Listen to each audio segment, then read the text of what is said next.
The race to come up with rules for crypto has been going on for a while now, and one company, Ripple, has been laying the groundwork for a while now to really take over once rules are clear. This is what we are going to talk about. All of you are welcome to the group. My name is Nick. If you're new to the channel, I hope you'll become a subscriber by the end of this video. Also, don't forget to follow me on all of the social media sites listed below and join the free Discord to make sure you guys are jumping on these crypto cycles and making a lot of money. Ireland has set itself up as a country that supports the virtual assets industry. This makes it a great place for companies like Ripple to do business, making our choice to use Ireland as our main base for law even stronger.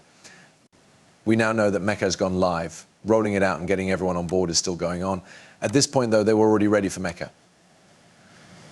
By making the rules for the industry clearer, Ireland and the EU as a whole are building trust in the digital assets, payments and fintech environment and showing they want these industries to grow in the long run. As we build on this, I'm sure this isn't brand new information, right? That being said, we already know about this news, but keep in mind what it means for the short and long run. It might not be a big deal in the short term, right?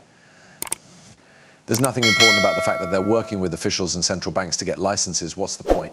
But in the long run, right, once we get the go-ahead for crypto rules, which are what they are right now, the race is on because it's going to happen. You'll understand what I mean by the end of this movie. Ripple is already ahead of the curve on this.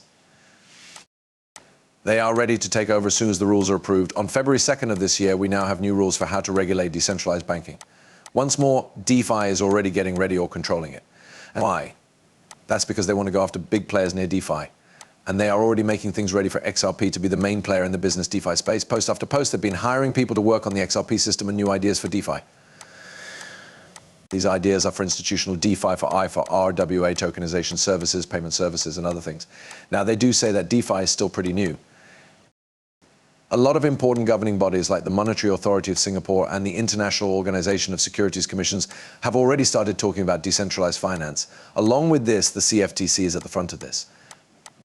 There are ties between all three of these names which are ruling groups in Ripple and are doing business with Ripple. Strange. This is why I say to pay attention to what's going on here. Ripple has already gotten into these other ruling groups besides the SEC, which I don't think has anything to do with crypto. I've already talked about this a few times. Ripple already works with the famous names that matter when it comes to rules. They're already working with the big people that decide how rules are made. In other words, we'll do what I said when the time is right.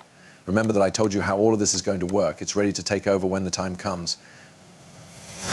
We have a video discussion with Ripple, Circle, MIT, Goldman Sachs, and Citi to talk about new crypto regulations from their own points of view. Take a quick look at those names. Think about the fact that these are the names that are linked to this email meeting. A recent virtual meeting called the US election and its impact on crypto asset regulation showed how angry the crypto community is with the way the current government is handling things. These people will be there. As of now, Lauren Beliv is in charge of us government and public policy at Ripple. The chief legal officer and corporate secretary at Citi is Brett McIntosh. Also here is the founder and a researcher at MIT. This person also helped make Libra DM. That was Facebook's old coin that they were trying to start. In case you didn't know, the head of regulatory relations and the regulatory board at Luca is also here. I hope that I'm saying that name right. If I'm being honest, I've never heard of this business. Then there's Circle, who's Vice President and Deputy General Counsel for Global Policy, is also the Head of Public Policy Digital Assets at Goldman Sachs. In the US, regulations are still not very clear, in large part because the Democratic Party used Gary Gensler as a political tool. For now, Trump agrees that crypto needs to be regulated. If Kamala Harris talks about crypto policy at the 2024 Democratic Convention in about 2 weeks, she might get a vote of confidence. Now, this is a list of everyone who was at this meeting. It's pretty strange that these kinds of talks are going on right now with some of the biggest names in the TradFi space. Some examples are Citi and Goldman Sachs.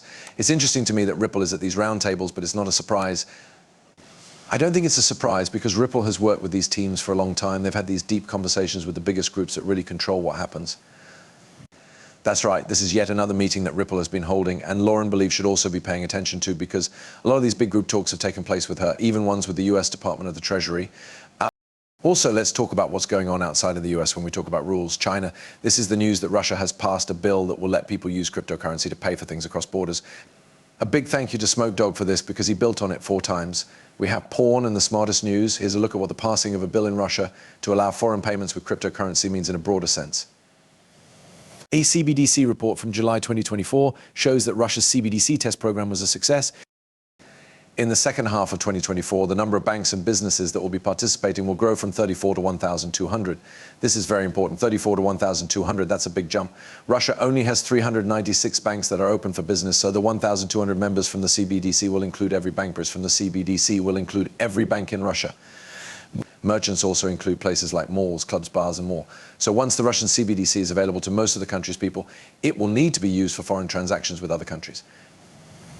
As a result, Russia is passing laws that make it possible for cryptocurrency to be used across borders just in time for when they start using CBDC more heavily in 2024. Because just think of how much stress this is putting on the US and every other country as well. The Russian CBDC has grown from 34 members to 1,200 banks and retailers, and 24 more CBDCs are on the way. Indeed, they are taking place. It is believed that the new law that lets people use cryptocurrency to send money to other countries will go into action in September of this year. Crypto deals could happen for the first time by the end of the year. The United States will be saved by faster acceptance of cryptocurrencies and a USD stablecoin. Oh, that's cool to have Ripple.